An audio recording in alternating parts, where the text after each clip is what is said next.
My name is Monica Lane. I'm 33 years old.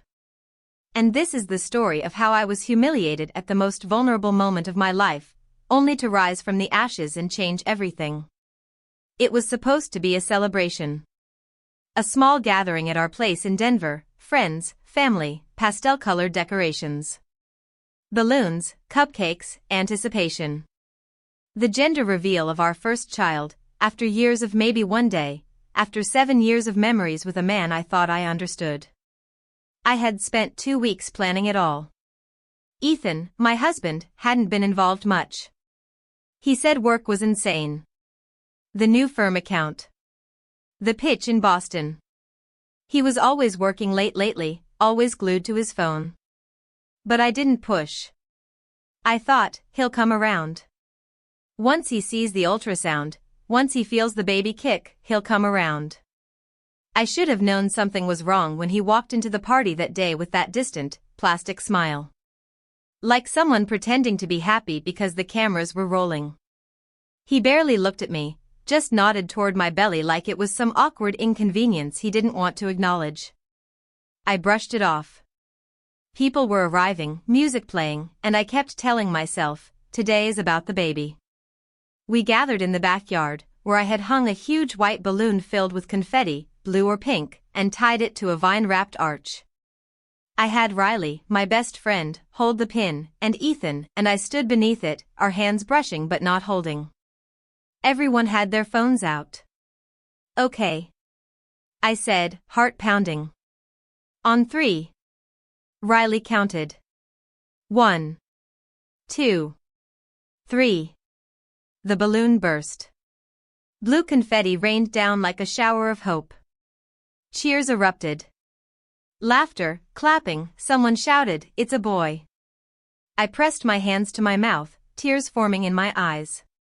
I turned to Ethan, wanting to see something, anything, in his face. But he wasn't smiling. Instead, he pulled a folded envelope from his jacket and placed it in my hand. Confused, I stared at it. It wasn't a card. It wasn't a letter for our son. It was thicker. "What's this?" I asked. He looked me dead in the eyes and said the 4 words that shattered me. "I want a divorce." The silence spread faster than the confetti had. People stopped clapping. Even the music seemed to halt mid-beat. "What?" I said, the envelope trembling in my hand. "I can't do this, Monica," he said, voice flat. "I've thought about it. I'm sorry. I can't raise a kid right now. It's not the life I want." "You couldn't wait until after today?" Riley hissed, stepping forward. He ignored her. I didn't want to fake it. Not for one more photo. Not for one more smile. The laughter was gone. Just eyes now, wide, blinking, some filled with pity, others with silent judgment. I dropped the envelope. I couldn't feel my legs. "You said you wanted this," I whispered. "You said we wanted this." His expression didn't change. I said what I needed to.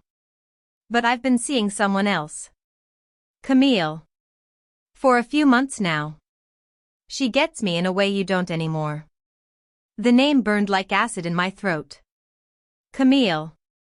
The same Camille who used to be the receptionist at his office. The one I once gave a ride home in the snow. The one who called me Miss Monica like I was some old school teacher. "You brought divorce papers to my gender reveal," I said, voice cracking. "I didn't plan to do it like this," he said, looking genuinely annoyed now. But it felt dishonest to smile through something I don't want. That's when I felt it. Not just heartbreak. But something deeper. A shift. Like the pain was a storm, and somewhere inside, I found a strange, calm eye of clarity. I looked down at my stomach. My baby boy. Innocent. Unborn. Already abandoned. And I said, loud enough for every last person there to hear. "You just made the worst mistake of your life." I turned, walked into the house, and shut the door. I didn't cry. Not right away. Not until everyone had gone, and the silence wrapped around me like a straitjacket. I sat in the nursery I had just started to paint. Light gray walls. A blue elephant decal still halfway peeled. And there, in the glow of the baby lamp, I finally let myself break. But only for a while. Because what Ethan didn't realize was that I wasn't the same woman from 7 years ago. I wasn't the timid, hopeful, compromising version of Monica that he used to guilt into silence. I was stronger now. I was about to become a mother. And I would raise this child with pride, with purpose, and without an ounce of regret. He had chosen to walk away from us. But I was about to walk toward something far greater. And when the day came, I would make sure he regretted every single step. After the last door closed and the final guest left, the quiet inside our home wasn't peaceful. It was sharp. Every corner felt like it had witnessed the betrayal. The blue confetti still littered the floor like cruel reminders of what that day was supposed to be. A day of celebration. A day of love. But now it felt like a graveyard of expectations, buried under Ethan's indifference. I sat on the edge of our bed, my bed now, still in the pale blue dress I picked to match the reveal theme. My hair had come loose, my makeup smudged with tears I hadn't meant to shed in front of anyone. My hands instinctively cradled my belly. My boy. My son. The only part of the day that still felt sacred. I didn't sleep that night. I couldn't. I laid in bed with a single lamp on, staring at the ceiling while my phone vibrated with messages I didn't open. Apologies. Outrage. Gossip. By morning, I had made up my mind. I wasn't going to be the woman people pitied. I wasn't going to disappear into grief and let Ethan rewrite the story. I had a baby to protect now. And that meant I had to become someone unshakable. First, I called my job. I work at an interior design firm downtown, mostly luxury spaces, model homes, high-end apartments, commercial lobbies. It's not glamorous, but I loved it. I asked for a switch to partial remote. My manager, Janice, was surprisingly supportive. Take the time you need, she said. Just don't vanish.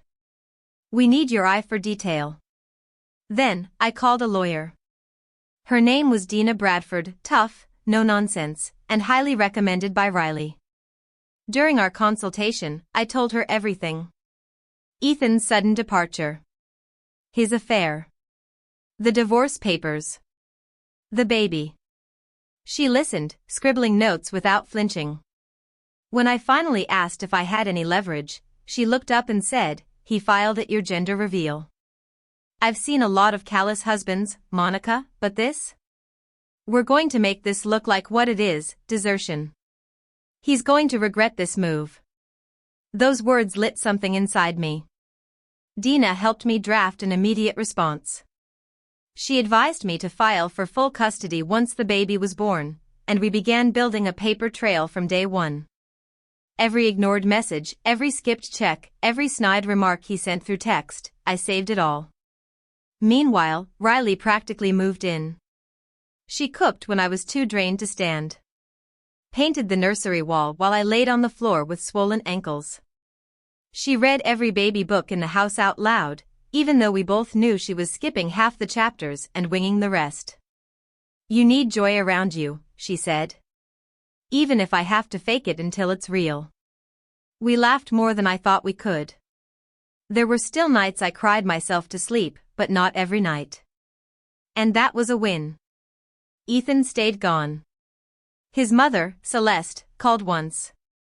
Said something about Ethan going through a transitional phase. That he needed space. I didn't respond.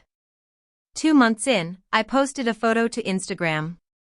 Just my hands holding a tiny blue onesie, captioned, "We're still here. Still growing." I didn't tag Ethan.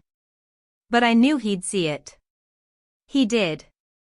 He messaged me. "I'm sorry it had to go that way. I hope the baby's healthy." That was it. "No, how are you?" No, do you need anything? Just vague, hollow regret from a man who'd dropped a nuclear bomb and walked away from the fallout. I didn't reply. Instead, I poured all that rage, all that fire, into rebuilding my life. I rearranged the apartment. Sold the bed frame Ethan picked. Got a cozy futon couch Riley found online and strung fairy lights over the window. I bought myself a second-hand rocking chair and painted it yellow. Riley called it sunshine armor. I also started journaling, just one entry a day, nothing long. Some days it was a single sentence, I didn't cry today. Other days I wrote pages about how scared I was, how I feared being enough, how I didn't know if I could be a mother and a provider and a woman with a life. But slowly, I began believing the words I wrote. I can do this. He left, but I stayed. The baby already knows who shows up. One early morning, I felt a flutter inside me. Like butterfly wings. I gasped, hands pressed to my belly. You're in there, I whispered. You're really in there. I smiled so hard I cried. Weeks passed. My body changed. My center of gravity shifted. My back hurt. My cravings became ridiculous. I once cried because the grocery store was out of mint chip ice cream. Riley laughed so hard she fell off the couch. You are a majestic, hormonal goddess, she told me. At 28 weeks, I took maternity photos by myself. I wore a flowing ivory dress, did my own makeup, and stood barefoot in a nearby wildflower field. A photographer friend of Riley's snapped the shots. In one of them, I'm looking directly at the camera, one hand under my belly, the other brushing my hair back in the wind. I looked strong. Because I was. And when I posted that photo online with the caption, left behind, but never alone, Ethan didn't respond. But 2 days later, Camille blocked me on Instagram. I laughed so hard, I nearly went into false labor. There's a moment, somewhere between surviving and healing, where you stop asking why it happened and start asking what now. That was me at 31 weeks pregnant. Still waddling around the apartment, still unsure how I'd do it all alone, but no longer haunted by the betrayal itself. Instead, I was consumed by something else entirely. Purpose. It was like everything Ethan broke in me had been rebuilt with steel. I was carrying a life, and I was building one. And if that meant I had to walk through the fire alone, then so be it, I'd walk through it barefoot and smiling. But that didn't mean the pain disappeared. Some nights it still crept up, those cold early morning hours when everything was still, and I could feel the weight of what should have been pressing on my chest. I'd wake up sweating, my heart racing, convinced for half a second that Ethan had walked through the door and said he was sorry. And then I'd roll over and see the empty side of the bed. I stopped letting myself hope for apologies. Hope, I learned, was a luxury you couldn't afford when you were fighting to stay sane. By the time I hit 36 weeks, my feet looked like swollen loaves of bread, my maternity jeans didn't button anymore, and I couldn't even see my ankles. But somehow, I still made it to every doctor's appointment, every birthing class, and even managed to finish up a home office redecoration project for one of my clients. The baby was strong. I could feel him move every night, especially when I played music, classical, mostly. Mozart made him do backflips, but oddly enough, Prince settled him. Good taste, Riley said with a grin. My coworkers threw me a mini baby shower during our weekly Zoom call. Janice sent me a surprise package with diapers, onesies, a soft gray baby blanket, and a card that read, "For the strongest woman I know. You didn't fall, you transformed." That one made me cry. And then, on a rainy Sunday morning, as I was attempting to pour orange juice into a glass without knocking it over with my belly, my water broke. It felt surreal. Like, this is it. This is happening. I'm going to meet him. I called Riley, who showed up within 10 minutes, car keys in one hand, snacks in the other.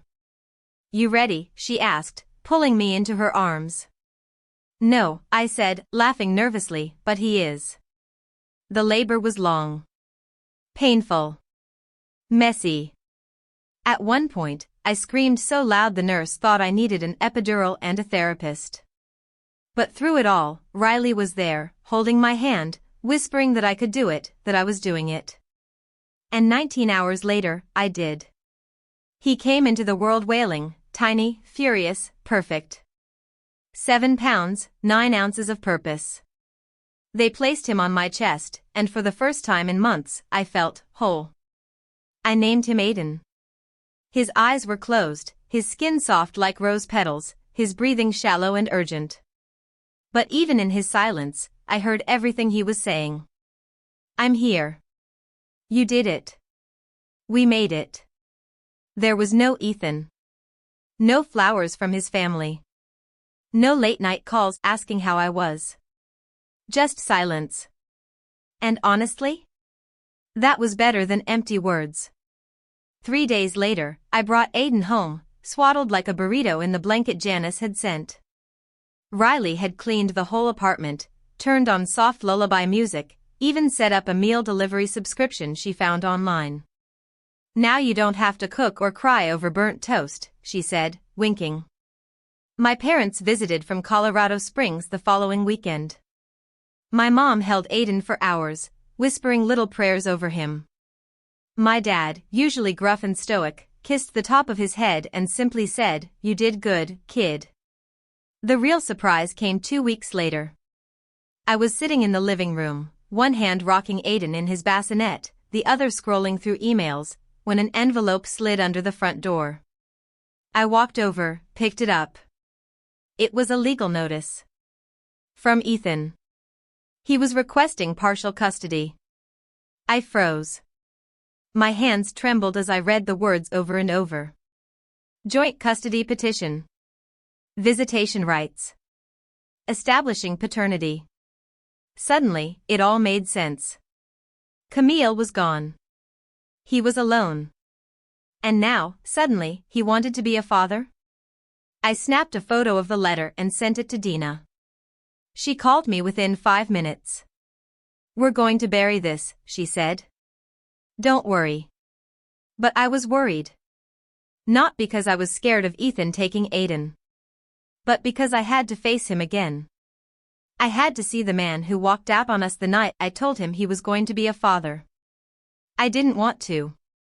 But I would. For Aiden. Because I needed to show him that his mother didn't cower. That she didn't flinch when life tried to strip away everything she built. And because I had a truth to tell Ethan. A truth that had been burning inside me since that blue confetti rained down and he handed me those damn papers. The courtroom was cold. Not physically, no, the AC was actually broken that day, so sweat clung to my lower back beneath the black blouse I had ironed 3 times the night before, but emotionally, it was freezing. The kind of chill that settles into your bones when someone you once trusted now sits across from you, filing papers to reclaim a role he threw away like yesterday's trash. Ethan was already there when I walked in, dressed in a pale gray suit and that smug, slightly sad expression he probably practiced in the mirror. His lawyer, a balding man with too many rings and not enough kindness, was already flipping through a thick folder of motions and exhibits. Dina leaned in and whispered, "Don't let his look rattle you. They're going to make him play the redemption angle. Let him play it. Just stick to the truth." And that was exactly what I intended to do. The judge, a black woman in her 50s named Honorable Meredith Johnson, called us to order. She didn't smile. Didn't soften her tone. She just dove straight into it. "Mr. Lane, you've filed for partial custody of your son, Aiden Lane, born 4 weeks ago. You claim to now be in a position to assume parenting responsibilities. Is that correct?" Ethan nodded with that wounded puppy expression I knew too well. "Yes, Your Honor. I regret not being there initially, but I've had time to reflect. I'm ready to be a father now." Mississippi Lane, Judge Johnson turned to me. "Do you contest the claim?" I stood. "I do, Your Honor. Not out of spite. But out of evidence, history, and the emotional safety of my child. I pulled out the neatly labeled folder Dina and I had built for months. I laid out the timeline. The unexplained absences. The affair. The gender reveal humiliation. The weeks of silence while I went through every single prenatal appointment alone. The divorce papers handed to me during a milestone meant for joy. I handed over copies of texts. Bank statements showing inconsistent support. Screenshots of Ethan and Camille sipping champagne in Palm Springs just a week before Aiden was born. Mississippi Lane, the judge asked, "What is your concern should Mr. Lane receive partial custody?" I swallowed hard and said it plainly. That Aiden would be seen as an accessory to Ethan's redemption arc, not as a child who deserves constant love, stability, and presence. He doesn't get to disappear when things are hard and return when it's convenient. My son is not a second chance. He's a whole life. The courtroom was silent for a long beat. And then Ethan stood. "Your Honor," he said, "I understand I made mistakes. But I've changed. I've started therapy. I'm in recovery. I've removed toxic people from my life. I want to earn my son's trust." He looked directly at me then. But I wasn't fooled by the tremble in his voice or the tear brimming in his left eye. When it was my turn to speak again, I stood slowly, placed one hand on the edge of the table, and delivered the words I had rehearsed every night for 2 weeks straight. "You gave up your seat. You don't get to demand the table." 4 words. That's all. But I watched his face fall. Because he knew exactly what I meant. Ethan sat back down.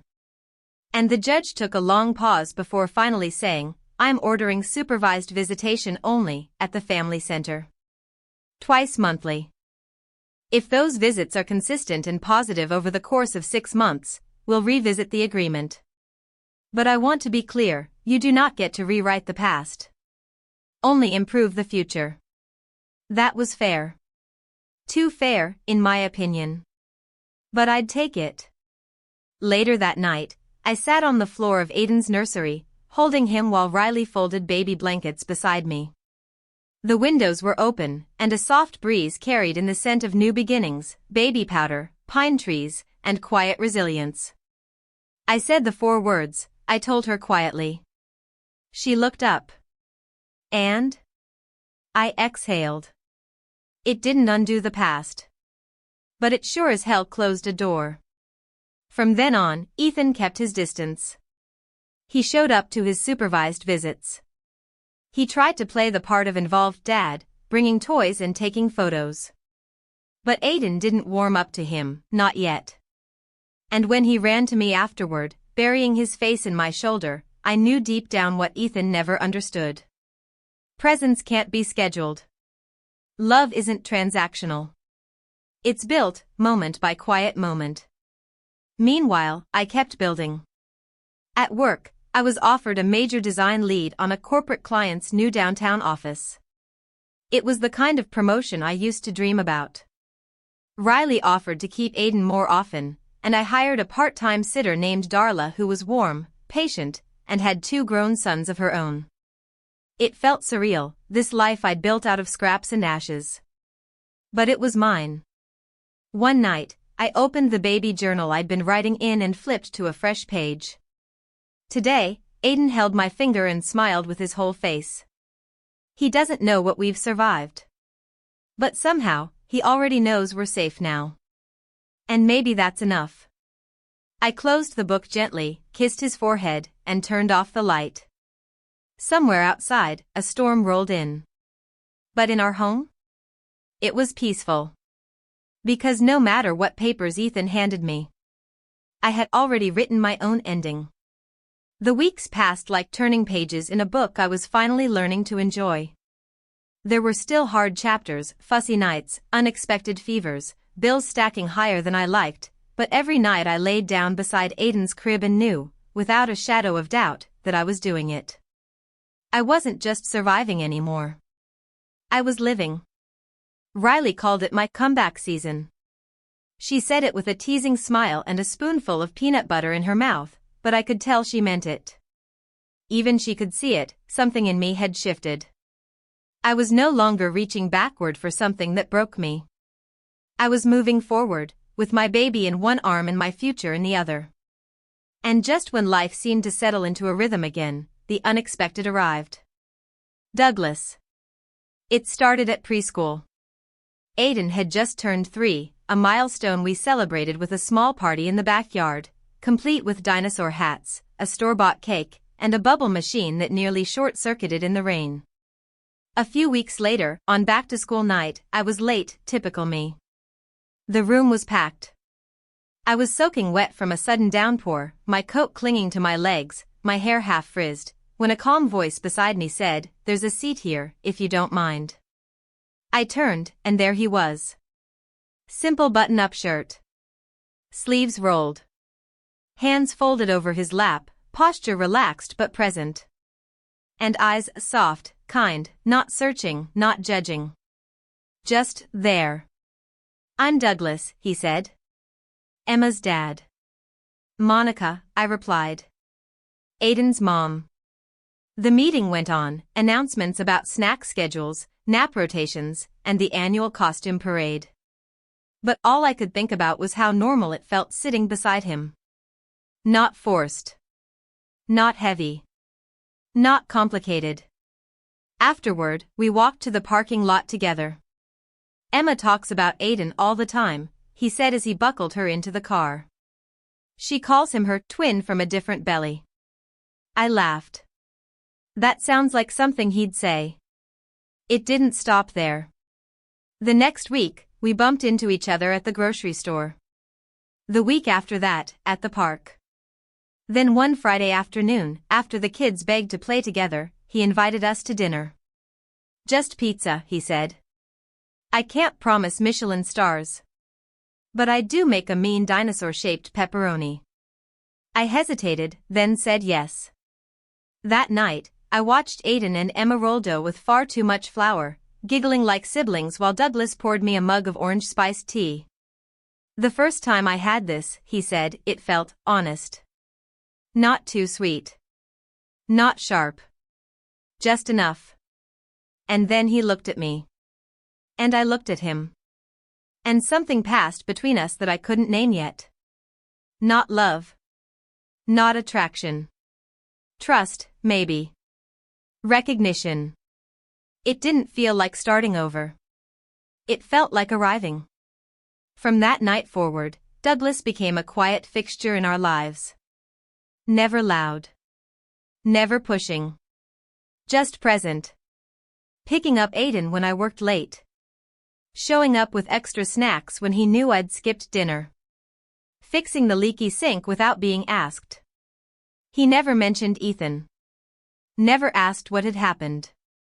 But when Aiden had a fever one night and I called him at midnight in a panic, he was at our door in 15 minutes, with Tylenol, a forehead thermometer, and a brand new stuffed bear. "Does he like dinosaurs?" he asked gently, kneeling beside Aiden's crib. I nodded. Douglas tucked the bear under Aiden's arm. "Then this one's his night guard." That night, after Aiden fell asleep, I stood in the hallway, watching Douglas rinse out a teacup in the kitchen. He looked up, met my eyes, and smiled. And for the first time in what felt like forever, I didn't flinch. The months unfolded like new pages in a life I hadn't expected, but welcomed. Soccer games, weekend park dates, co-parenting not by law but by love. And then, on a summer Saturday under a big umbrella at Aiden's first game of the season, I saw him. Ethan. He stood across the field, hands in his pockets, eyes fixed on Aiden like he couldn't breathe. My whole body froze. Aiden ran toward us for water, wrapped Douglas in a tight hug, then spotted Ethan staring and asked softly, "Mommy, who's that man?" My stomach sank. "That's someone who knew you a long time ago," I said gently. "Go back and play, sweetheart. I'll talk to him." As Aiden ran off, Ethan approached. He looked older. Thinner. His eyes tired. "Hi, Monica," he said. I heard he goes to school here. I just wanted to see him. After 5 years. Just see him. Douglas came over, sensing something. You okay? This is Ethan, I said. Douglas extended a hand. Douglas. Aiden's father. Ethan blinked. Father? I cut in, voice calm but sharp. Biological, yes. But Douglas is the one who carried him when he was sick. Who coached his soccer team? Who stays up with him when he has nightmares? Ethan's face fell. I just want to see him. Once. I stared at him a long time. We'll talk after the game, I said. Briefly. At the cafe, he ordered a cappuccino, just like old times. I ordered a latte. Because I'd changed. I want to make things right, he said. I want a second chance. Not just with Aiden. With you. I looked him in the eyes. Ethan, we're not anything anymore. You left the night I told you I was pregnant. And someone else showed up every day since. That's the difference. 3 days later, he came back. With his parents. Celeste and Michael stood on my doorstep with practiced concern. We want to see our grandson, Celeste said, her voice clipped. Ethan has a right. I stepped outside, shut the door behind me. You once told me to terminate my pregnancy, I said. For Ethan's career. And now you want rights? You don't get to erase what happened. Douglas stood behind me like a silent wall of calm. If Ethan wants to be part of Aiden's life, he'll follow boundaries, I said. Strict ones. Later that week, Dina and I updated our custody plan. Supervised visits. Strict schedule. No exceptions. Because Ethan didn't just abandon me. He abandoned us. And you don't get to come back just because regret showed up 5 years late. The first supervised visit took place on a Thursday afternoon at the Family Resource Center in Thornton. I arrived early with Aiden, dressed in his favorite blue plaid shirt and his beat-up sneakers that he refused to part with. He held my hand tightly as we walked in. Are you sure I have to go in? He asked. I kneeled to his level. You don't have to do anything, sweetheart. But this is a man named Ethan. He helped bring you into the world. That's all. You decide what comes next. He thought about it for a moment, then said, okay. But if he's mean, I'm coming back out. Deal. Ethan arrived exactly on time, holding a brand new box of Legos like it was a peace treaty. He looked nervous, eyes darting from the staff to the clock to Aiden. The social worker introduced them, and Aiden offered a small wave before sitting at the table. The visit lasted exactly 30 minutes. Aiden was polite but distant. He answered Ethan's questions with short words. Yes. No. Maybe. When Ethan asked if he liked soccer, Aiden said, sometimes. My coach is Douglas. Ethan blinked. Swallowed. Nodded. I sat quietly in the corner, heart pulled in 1,000 directions. I didn't want to punish Ethan with bitterness. But I would protect my son from confusion. On the ride home, I asked Aiden how he felt. He's not scary, he said. Just weird. He doesn't know how to talk like Daddy does. Which daddy? He smiled. Douglas. The real one. I blinked fast to clear my vision. That night, Aiden climbed into Douglas's lap and told him about the Lego set. Douglas listened, asked thoughtful questions, even helped him build the base of a spaceship before bedtime. Later, I found Douglas folding tiny clothes at the laundry counter. You're quiet tonight, I said. He glanced over. I don't want to overstep. You're not, I said softly. You're the step in that mattered. Douglas took a breath and looked at me. I never expected this. I never thought I'd be the one some little boy would call Dad. But if he'll have me, I'll never leave. My voice cracked. I think we already do. The second visit went similarly, polite, awkward, flat. The third one, Ethan forgot to show up. No call. No message. The family center logged it. I forwarded it to Dina. After the second missed visit, Dina filed a motion. Custody privileges suspended until Ethan could prove consistent commitment for 90 days. I didn't even hear from him after that. And truthfully, that silence felt like closure.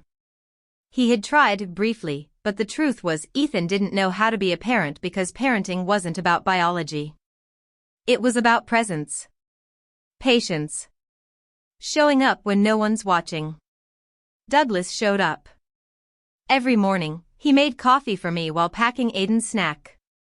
Every night, he read 2 books, then one more, just because Aiden asked. When Aiden had nightmares, Douglas was the one he called for. Not out of obligation. Out of instinct.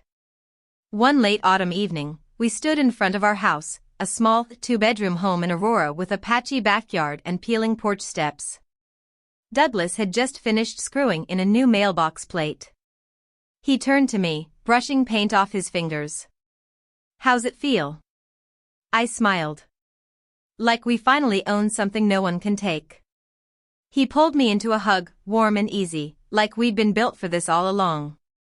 Later that night, as Aiden slept with his stuffed dinosaur under one arm and a flashlight in the other, I curled up beside Douglas on the couch. You ever think about what we missed? I asked. Douglas looked at me, then shook his head. No. Because everything before now led to this. And I wouldn't trade this for anything. We sat in silence for a long while. The kind that doesn't need words. And in that quiet, I understood something for the first time. Love isn't dramatic. It's not explosions or grand apologies. It's a warm coat on a cold morning. A snack packed with your favorite apple slices. A night light turned on before you even ask. Love is what shows up day after day, without needing to be asked. And for the first time in my life, I had it.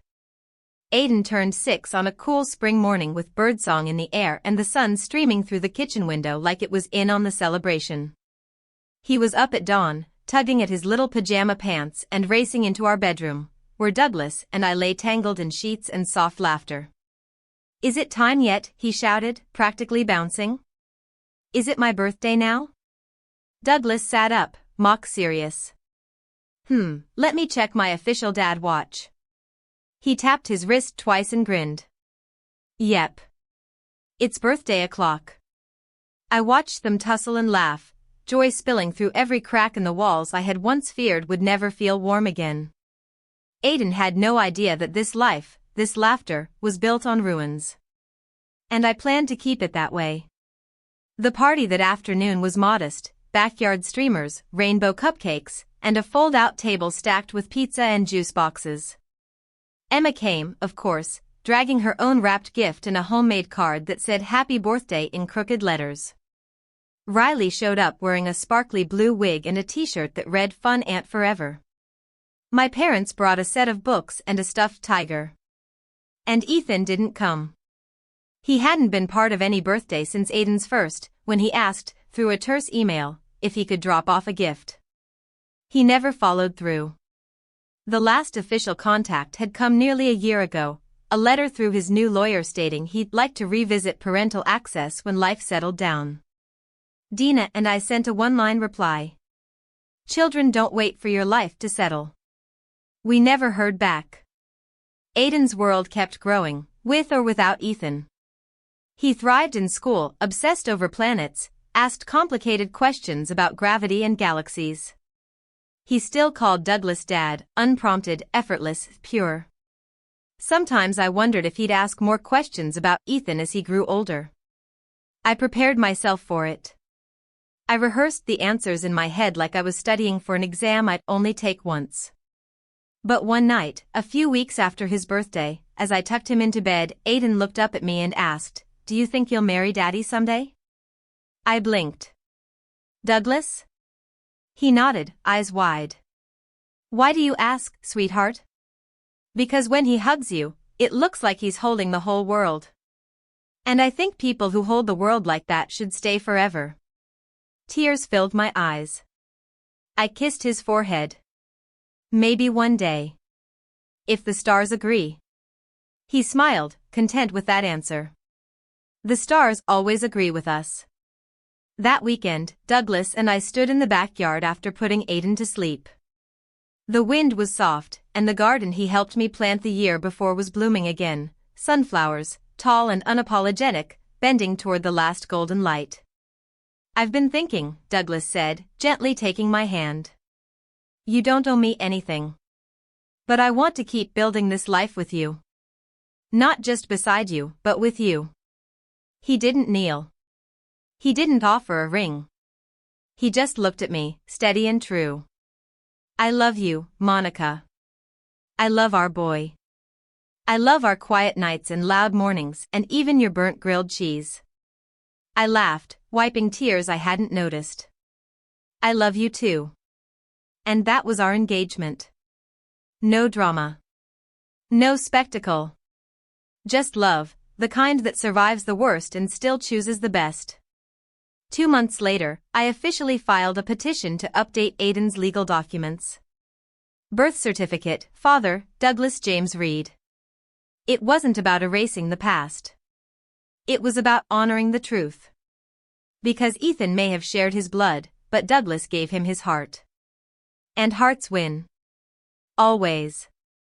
I never got revenge in the way people imagine, no courtroom outburst. No scandalous takedown, no tabloid-worthy confrontation. But I got something better. Peace. The real kind. The kind that lives in bedtime stories and dandelion wishes. The kind that wakes you up each morning and lets you breathe, knowing you're no longer waiting for someone to come back and fix what they broke. Because I fixed it. I fixed it. Not with rage. Not with desperation.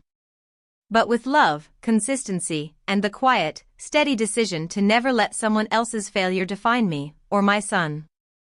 Now, every night as I tuck Aiden in, he asks me the same question. Mom, did I make your life better? And every night, I say. You saved it. What do you think about Monica's journey? Would you have made the same choices? Have you ever had to rebuild your life from betrayal? Share your story in the comments below, we read every one. And don't forget to follow Revenge Echoes for more stories that prove sometimes, the quietest revenge is simply choosing to thrive.